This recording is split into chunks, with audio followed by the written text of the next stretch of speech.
నంద్యాల పట్టణ ప్రాంతంలో నివసిస్తున్నటువంటి ప్రజలకు, వ్యాపారస్తులకు చేసే విజ్ఞప్తి ఏమనగా, ఈ పట్టణం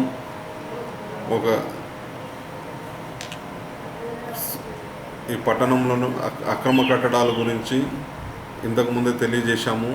మేము గుర్తించినటువంటి అక్రమ కట్టడాలకు ప్రొవిజనల్ నోటీసు, కన్ఫర్మేషన్ నోటీస్ ఇస్తున్నాము. అదేవిధంగా వారు కానీ మార్పు కనబడినట్లా ఛార్జ్ షీట్ ఫైల్ చేసి కోర్టుకు సమర్పించడం జరుగుతుంది. అక్రమ కట్టడాలు నిర్మించిన వారికి 2 ఏళ్ల నుంచి 3 ఏళ్ళు కారాగార శిక్ష కూడా ఉంది.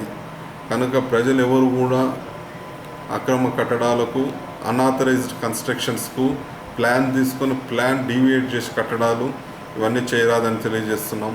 అదేవిధంగా చిరు వ్యాపారస్తులు కానీ, ఇతర వ్యాపారస్తులు కానీ నంద్యాల పట్టణంలో ఉన్న ఫుట్పాత్ అనేది ప్రజలు నడవడానికి వేసినటువంటిది.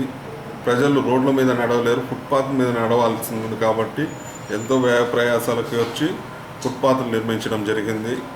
ఎవరు కూడా వ్యాపారస్తులు ఫుట్పాత్ మీద వ్యాపారం చేసి పాదాచారులకు ఇబ్బంది కలగజేయకూడదు.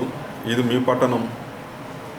మీరు స్వీయ క్రమశిక్షణ అలవర్చుకొని ఒక క్రమ పద్ధతిలో నివసించినట్టయితే మీకు నంద్యాల పట్టణానికి గౌరవం వస్తుంది. అదేవిధంగా షాప్ రూమ్లో యజమానులకు సన్షేడ్ మీద కారణం చూపించి ముంగడికి సాగడము అది ప్రమాదకరంగా ఉండడం జరుగుతుంది. ఎవరు కూడా మీ యొక్క స్థలాన్ని దాటి విస్తరించవద్దని కోరుతున్నాము. అదేవిధంగా వ్యాపారస్తులకు ప్లాస్టిక్ నిషేధం గురించి కూడా పదే తెలియజేయడం జరిగింది. ఇక రాబో 2-3 దినాల్లో షాపుల మీద కూడా రైడ్ చేస్తాము. ఎవరైతే ప్లాస్టిక్ క్యారీ బ్యాగులు వినియోగిస్తున్నారో వాటిని జప్తు చేయడమే కాకుండా, ఫైన్లు ఇంపోజ్ చేయడమే కాకుండా కేసులు కూడా నమోదు చేస్తామని తెలియజేస్తున్నాము.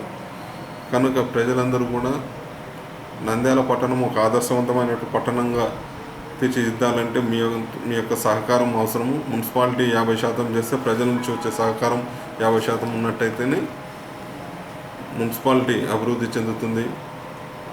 కనుక మీ అందరి సహాయ సహకారాలు కోరుతున్నాం.